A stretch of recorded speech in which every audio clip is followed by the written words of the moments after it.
People said I was lucky. A young woman married to a gentle, successful man like Chijioke. He treated me like glass. Our home was full of laughter and prayer. When his younger sister Amaka came to live with us for her NYSC, I welcomed her with open arms. She was lively, beautiful, and always eager to help. Soon, Amaka became like the little sister I never had. She cooked, cleaned, and even helped me pick outfits for church. But sometimes, I noticed how she lingered near Chijioke. Her laughter too sweet, her eyes too long on him. When I told my mother about it, she laughed. My daughter, don't let jealousy ruin your home. I brushed it off. After all, family is family, or so I thought. It started with small things. One night, I woke up and saw light from the living room. When I checked, Amaka and my husband were sitting close, laughing softly over something on his phone. "Why are you still awake?" I asked. Chijioke smiled awkwardly. "We were just watching comedy." I nodded, but something inside me didn't rest. Days passed, and I began noticing perfume, not mine, on our bed sheets.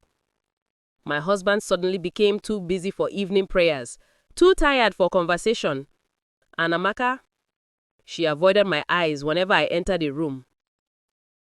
One evening, I heard my neighbor whisper to another, "That your husband's sister behaves too free in that house."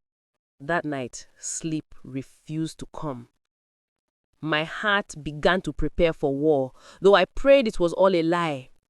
It was a Friday night. I had just returned from a women's vigil earlier than expected because of the rain. When I opened the gate, I noticed Chijioke's car was still parked outside. Strange, since he told me he was traveling for work. Quietly, I entered the house. The sitting room was dark, but from the bedroom, soft music and muffled laughter. I froze. I pushed the door slightly open and my world collapsed. There they were, my husband and his sister, tangled on our bed like strangers with no shame. I didn't scream. I didn't move. My hands just shook. Chijioke jumped up, shouting my name, begging, stammering. Amaka grabbed the bedsheet crying, "It's not what you think." But I just stood there numb. Even the rain outside seemed to stop in disbelief. The next day, my house became a graveyard of silence. Amaka packed her bags before dawn, tears running down her face. Chijioke sat in the living room, eyes swollen, unable to speak. When I finally broke the silence, my voice trembled. "Was she the reason you stopped touching me?" He wept like a child. I don't know what came over me. It was only once. Once! That single word echoed in my chest like thunder. I left the house and went to my mother's place. But even there, I couldn't rest. People whispered. Church members avoided my eyes. One night, I stared at the ceiling and asked God, "Why does betrayal come from the people we trust most?"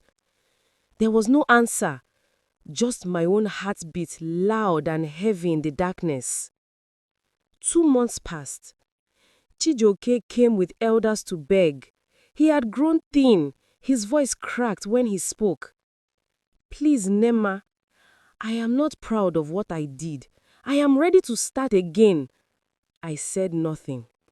But when I saw his tears, I remembered our early years, the laughter, the prayers, the love that once felt pure. I also remembered Amaka, her guilt, her shame.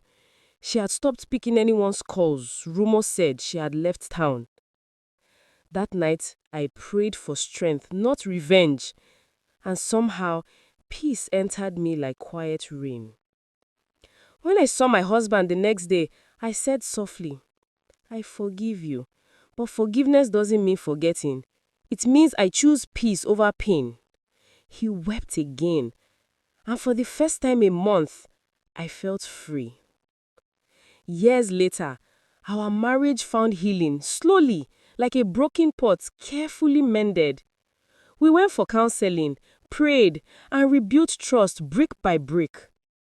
Sometimes I still catch him looking at me with guilt, and I tell him, if God can forgive, who am I not to try? But deep in my heart, I know I will never be the same woman again. Pain changes you. It teaches you to watch with both eyes open, but love with a wiser heart. Now, whenever young wives ask me for advice, I say, don't fear losing a man.